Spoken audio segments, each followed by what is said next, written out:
Hello viewers, প্রযুক্তি বাংলার আরও একটি নতুন ভিডিওতে আপনাদের সবাইকে স্বাগতম। তো আজকে আমরা দেখব যে একটি এক্সেল ফরম্যাটে আপনারা এভাবে কিভাবে একটি সেলকে সেপারেট করতে পারেন। তো এখানে দেখতেছেন আমার ডে অর্থাৎ দিনের নামগুলো এখানে সাইডে রাখা আছে এবং সিরিয়াল নাম্বার নিচে দেওয়া আছে। তো আপনারাও এভাবে করতে পারেন। তো দেখব যে খুবই সহজে এবং 1 মিনিটের কম সময়ে আমরা এটা কিভাবে করতে পারি।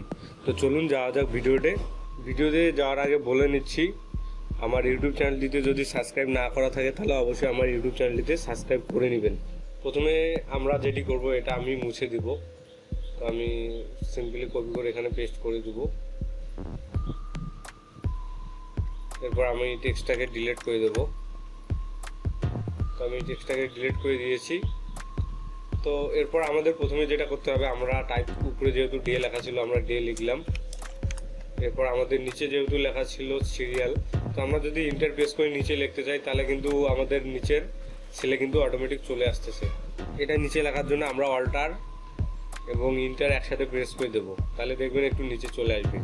তো আমরা লেখার মাঝে কিছু গ্যাপ রাখবো, অর্থাৎ ডেটা একটু উপরে থাকবে এবং কিছু গ্যাপ থাকার নিচে আমাদের সিরিয়াল নাম্বারটা লিখবো, যাতে আমাদের ফরম্যাটটা করতে সুবিধা হয়। তো আমাদের অনেকটা ফাঁকা হয়ে গেছে, এরপর আমরা লিখবো সিরিয়াল। তো এটা আমরা লিখলাম। তো দেখতেছেন ডে এবং সিরিয়ালের মাঝে একটা গ্যাপ রয়ে গেছে। তো আমরা ডেটাকে কর্নারে নিয়ে যাব, ওই জন্য আমাদের প্রথমে ক্লিক করতে হবে ডের সামনে।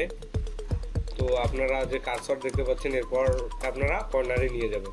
তো এটা দেখতে পাচ্ছেন দুদিকে ভাগ হয়ে গেছে, ডে ওই কর্নারে এবং সিরিয়াল তার নিচের কর্নারে। এরপর আপনারা এই সেলটাতে ক্লিক করে দিয়ে মাউসের রাইট বাটন ক্লিক করবেন। এরপর আপনারা দেখতে পারবেন ফরম্যাট সেল অপশন চলে আসছে। তো ফরম্যাট সেলে যদি ক্লিক করেন তাইলে আপনারা ফরম্যাট সেলের যে অপশনগুলো আছে ফরম্যাট সেলের আন্ডারে এগুলো আপনারা দেখতে পারবেন। এরপর আপনারা বর্ডারে ক্লিক করবেন।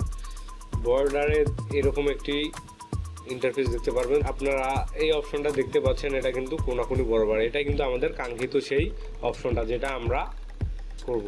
তো এখানে যদি আমি ক্লিক করি, এরপর যদি আমরা ওকেতে ক্লিক করি তাহলে কিন্তু দেখতে পাচ্ছেন আমাদের এটা কিন্তু 2 ভাগে ভাগ হয়ে গেছে, যেটা আমরা চাচ্ছিলাম। তো বন্ধুরা, এই ছিল ভিডিওটি যদি আপনাদের ভালো লাগে তাহলে অবশ্যই কিন্তু আমার চ্যানেলটিতে সাবস্ক্রাইব করে দেবেন এবং পাশে থাকা বেল আইকনটি প্রেস করে দেবেন।